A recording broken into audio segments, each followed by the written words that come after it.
une langue d'ange, une langue étrangère, une langue de l'esprit. Tu as peut-être déjà entendu toutes ces expressions sans trop savoir quoi en faire. Tu as peut-être aussi entendu parler d'un usage privé et d'un usage public du parler en langue.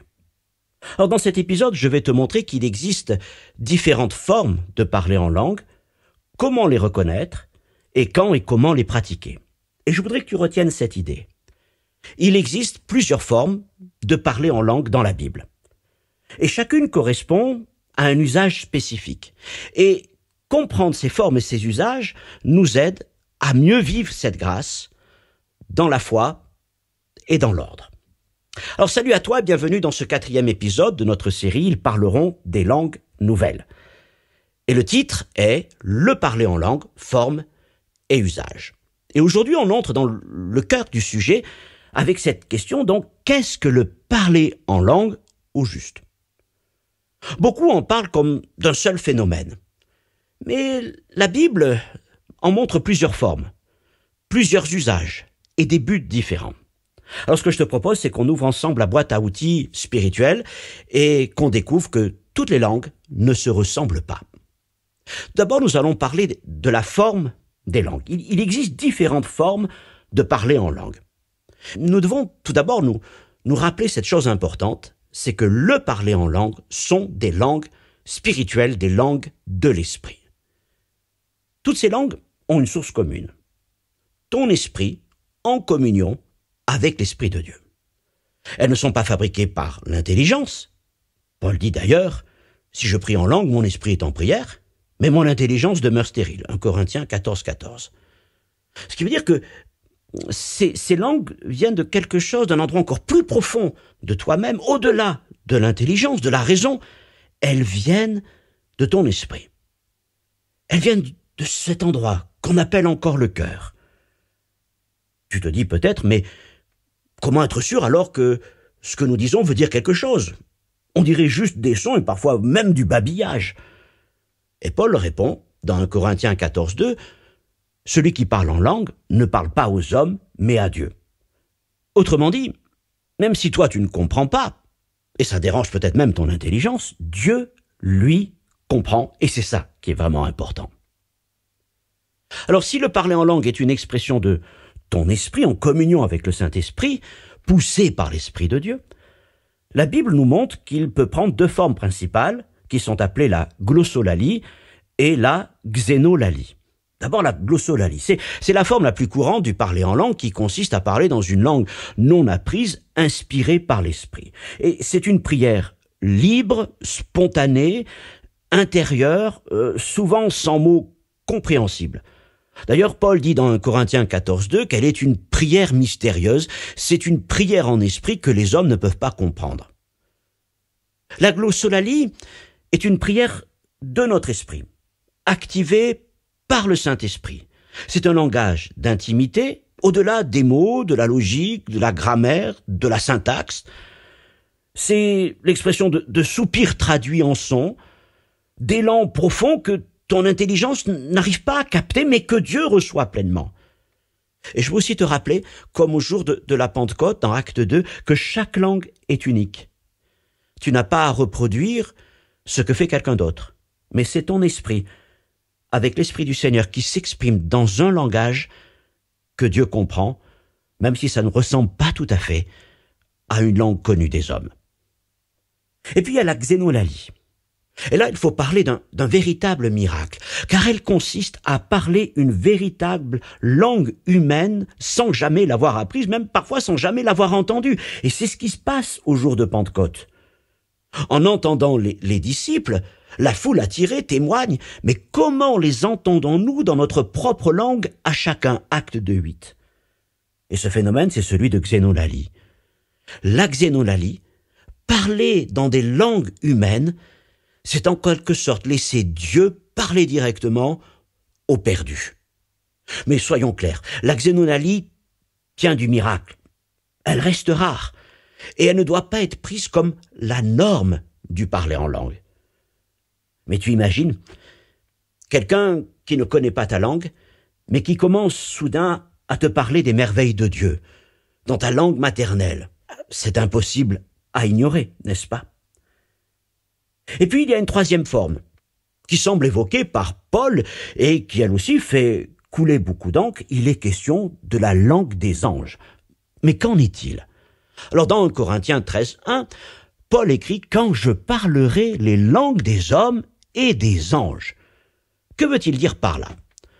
Certains pensent que cela décrit une langue céleste que l'on pourrait parler.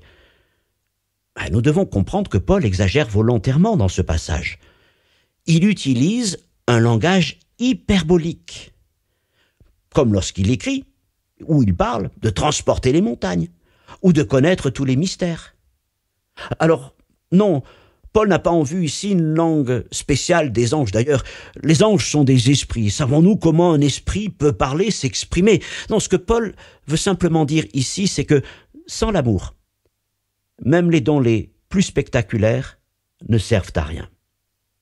Et toi, as-tu déjà goûté à ces prières de l'esprit, libres, profondes, au-delà des mots? As-tu déjà vécu ce moment où Dieu te pousse à parler dans une langue que tu ne connais pas? Peut-être que non, ou peut-être que tu l'as vécu, mais que tu ne sais pas comment le développer, comment l'activer. Retiens ceci. Tu n'as pas à tout comprendre pour commencer à parler en langue.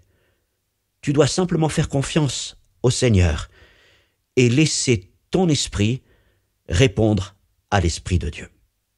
Alors, après avoir parlé dans un premier point des différentes formes du parler en langue, maintenant je voudrais m'arrêter sur l'usage du parler en langue et faire une distinction entre l'usage privé et l'usage public. Tout d'abord, l'usage privé. Et nous pouvons dire alors que dans ce cadre, le parler en langue est une prière de l'esprit édifiante. Paul priait en langue abondamment dans sa vie personnelle. Je rends grâce à Dieu de ce que je parle en langue plus que vous tous, 1 Corinthiens 14:18. Et pour lui, cette prière avait une grande utilité, certainement pour ça qu'il l'a pratiquée abondamment. Il écrit « Celui qui parle en langue s'édifie lui-même », 1 Corinthiens 14:4. S'édifie, ça veut dire celui qui prie en langue fortifie sa foi, nourrit sa relation avec Dieu, affine son écoute de la voix de Dieu. Et quand tu parles ainsi en langue dans ton culte privé, c'est certainement de la glossolalie, une langue que tu n'as pas apprise, pas forcément intelligible, structurée grammaticalement, mais inspirée de l'esprit. C'est une forme de prière à pratiquer librement, oui, dans la prière, dans la louange, dans l'intercession. Et ces prières-là n'ont pas besoin d'être interprétées, car se parler en langue n'est pas adressé aux hommes, mais à Dieu. Celui qui parle en langue ne parle pas aux hommes, mais à Dieu.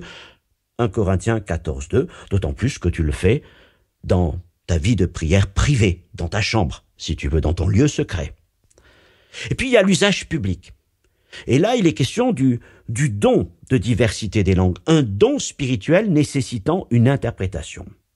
En effet, Paul parle d'un autre usage du parler en langue, donc public ce coup-ci, durant une assemblée de l'Église. Et ici, le parler en langue devient un message inspiré pour les croyants. Et c'est ce que Paul appelle le don de diversité des langues, 1 Corinthiens 12:10. C'est une manifestation ponctuelle, prophétique, qui demande une interprétation. Et comme il s'exerce publiquement dans l'assemblée, Paul indique des pratiques de bonne conduite. 1 Corinthiens 14:27, que 2 ou 3 parlent en langue et que quelqu'un interprète.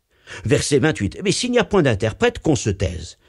Et encore verset 33, Dieu n'est pas un Dieu de désordre, mais de paix.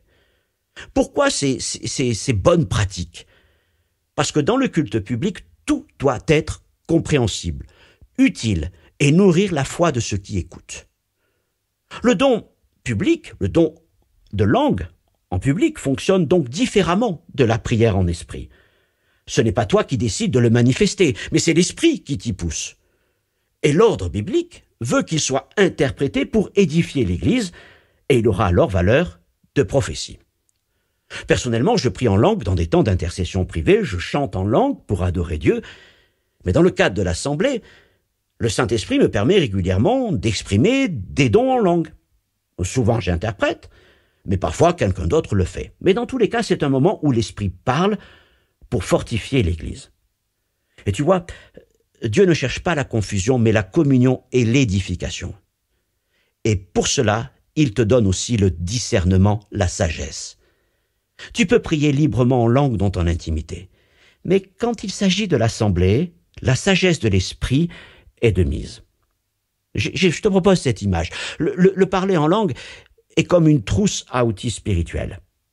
Et chacun de ces outils a un usage précis. Et il faut juste les reconnaître et les utiliser à bon escient au bon moment. Mais n'oublie pas, il ne s'agit pas de classer ces langues comme si l'une valait plus que l'autre. Toutes viennent du même esprit. Et chacune a un rôle unique dans le plan de Dieu. Alors, retiens cela. Il y a des formes différentes de parler en langue et des usages distincts. Il y a la prière en langue, personnelle, privée, et puis il y a le message en public qui doit être interprété. Et ces langues ne se ressemblent pas, mais elles viennent toutes du même esprit.